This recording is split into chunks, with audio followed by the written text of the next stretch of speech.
आता पाहणार आहोत मोठ्या बातम्या।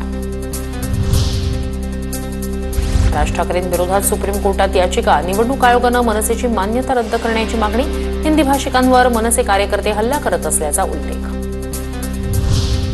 कुठला तरी भैया मनसेची मान्यता रद्द करावी म्हणून कोर्टात गेलाय। मराठी माणसाचा पक्ष बंद करण्यासाठी भैया प्रयत्न करणार असेल तर त्यांना मुंबईत राहू द्यायचं की नाही याचा विचार करावा लागेल, संदीप देशपांडेंचा इशारा।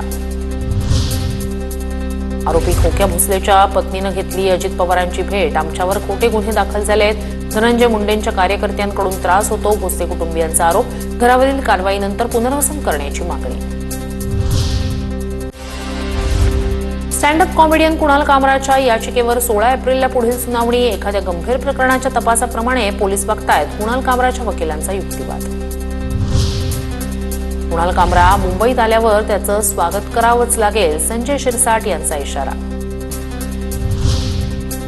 सोमनाथ सूर्यवंशी हत्या प्रकरणात राज्य सरकारला नोटीस, औरंगाबाद खंडपीठानं राज्य सरकारला नोटीस पाठवली। या प्रकरणात पुढील सुनावणी 29 एप्रिलला होणार।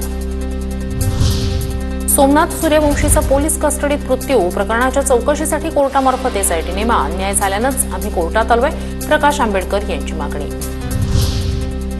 फुले सिनेमा 15 दिवस पुढे ढकलण्यात आला, आनंद दवेची माहिती।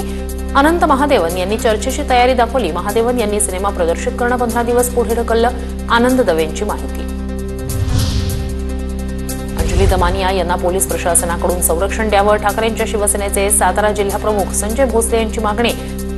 संजय भोसलेंचं महाराष्ट्र पोलीस महासंचालकांना पत्र।